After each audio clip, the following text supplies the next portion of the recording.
Although it's fantastic that a Neagley spin-off series is supposedly in the works at Amazon, there's one major Reacher guideline that the show should stick to.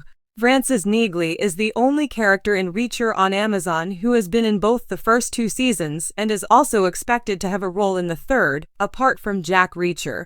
Considering how seldom she appears in Lee Child's original Jack Reacher novels, her inclusion in all 3 seasons of Reacher suggested that the streaming service was considering adding her spin-off series to the franchise.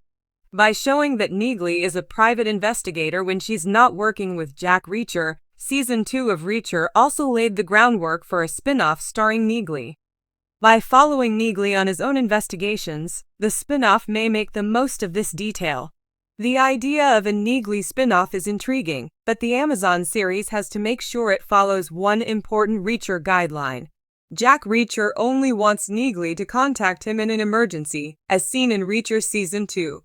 Despite his deep familial ties to the 110th Special Investigation Unit, he despises being bound by any kind of commitment, especially to the open road. This is why it's important that the Neagley spin-off avoids having Jack Reacher make too many appearances, otherwise his rule of only calling for aid when absolutely required might be undermined. He has the brains and the muscle to solve murders on his own, and if he's portrayed as Neagley's sidekick, it may hurt his reputation as a lone wolf. The spin-off series will focus on Neagley, the main character, and will treat Jack Reacher as a supporting role whenever he appears.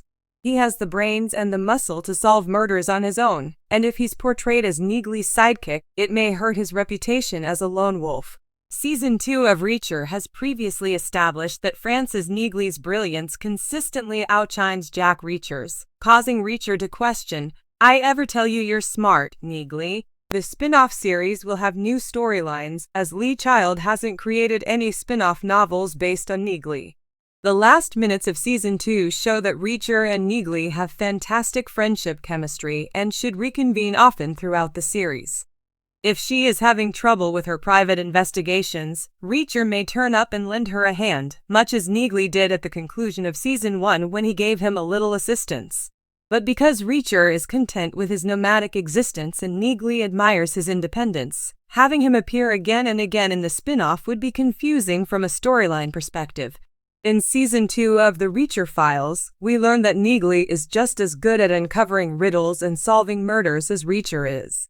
She is resolute throughout fistfights and defeats several villains on her own, even in action scenes. The episode gives Neagley more depth as a character by revealing her anguish at Guy Russo's death, even though she seems even more reticent and austere than Reacher.